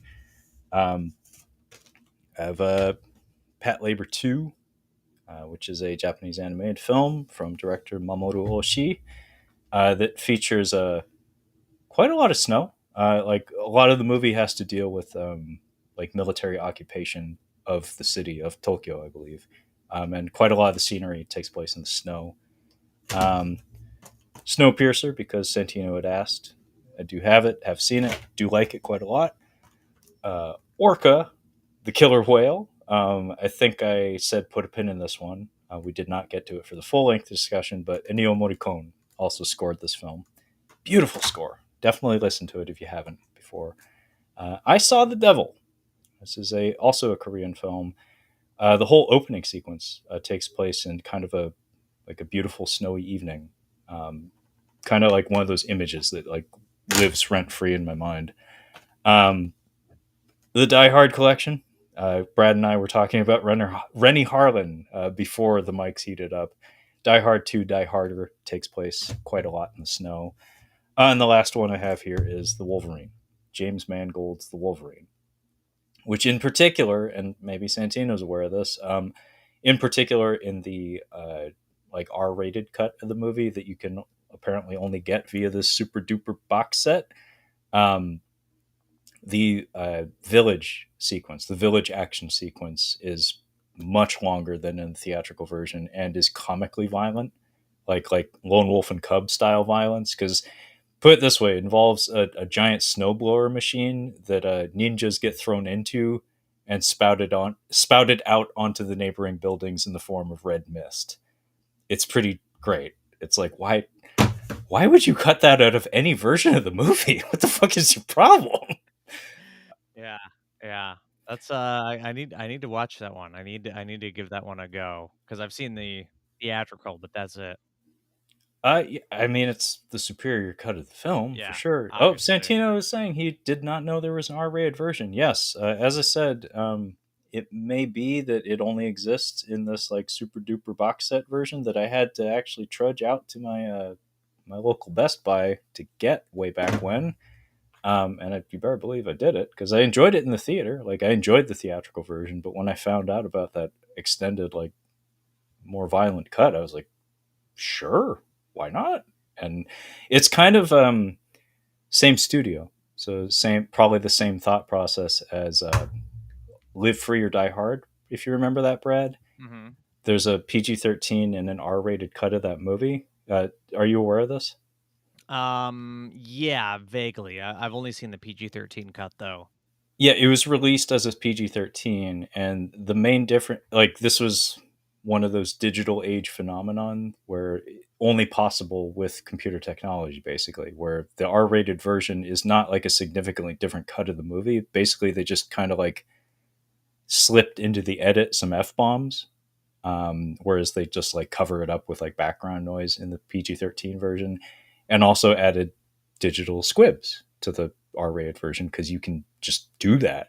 Also, I seem to remember Maggie Q getting the shit kicked out of her in the R-rated version, and not so much in the PG-13 version, where it's like, whoa, maybe tone that down a bit. Like, I don't think we need to show her get slugged in the face outright like that. Yeah. Um, yeah, the interaction between Bruce Willis and her in that movie is a little uncomfortable, if I'm being honest. But Live Free or Die Hard is not terrible.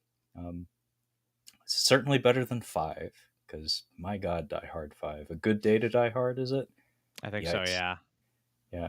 Santino is reporting that the R-rated version of the Wolverine might be available on Amazon Prime. So if you're due for a rewatch of that one, or if you're doing a Wolverine franchise rewatch, which, hey, some people might actually be in the mood for, being as Deadpool 3 is probably getting a trailer at least pretty soon here. Check it out. Maybe it's on Amazon Prime. Anyway, that was our very lengthy speed round. So that wraps up this edition of Tales from the Shelf. So as always, it's $15 to buy. By the way, folks, that rent is too damn high. You heard it here, folks. Yeah. I would say check out the Wolverine, the R-rated cut, but don't pay $15 for it. Not in 2024. Yeah. Anyway, as always, thank you for joining me today, Brad. This was a blast. I'm glad you were able to come on here on the last day of the month. I made it in just at the last minute here, but Yep. We got it in. We always do. I'm glad we did, man. It's a lot of fun for me. I look forward Yeah. to it every month. But Yeah. before we go, would you care to let our listeners and hopefully viewers know where they can find you and your super awesome podcast? Yeah, so it's the Cinema Speak podcast. You can find us. We're on iTunes, Stitcher, Spotify, wherever you listen to shows. We're on X at the Cinema Speak, on Instagram, Cinema Speak Podcast, on YouTube as Cinema Speak, and you can find us on the web at cinemaspeak.libsyn.com. All right. Very well said, Brad. Thanks for that. Here comes the part where I get to poke you. Do you have any videos in the pipe? Nothing in the pipe yet, but maybe kicking a few ideas around. Hopefully getting there soon. All right. Well, I'm going to keep poking you every month, Yeah, so I just know that's appreciate it. coming. I At the end of every appreciate one it. of these every time we do one of these discussions, it's coming. Yeah. So Yep. okay. Well, by the way, Santino is stating in the chat that it's sounding like the plan for the Deadpool 3 trailer is probably to debut it at the Super Bowl. That sounds right to me. Like, I don't actually know, but that sounds correct. So Yeah. thanks, Santino. Appreciate it. Okay, now it comes my turn to try to sign off as I trip over my words. As for myself and my show, Catching Up on Cinema, if you'd like to check out any of our other Catching Up on Cinema content, you can do so by navigating to our website of catchinguponcinema.com. You can also find us on the social medias in the form of the Twitter /X at Catching Cinema, as well as the Instagram at Catching Up on Cinema. So feel free to hit me up at either of those. And also, the podcast is available on pretty much every platform you can imagine, including Bitcade. So fucking Google it. And that being said, thank you so much for listening and hopefully watching. And we will catch you next time. And yeah, look forward to a 4-hour discussion about Madam Web sometime down the line. Bye.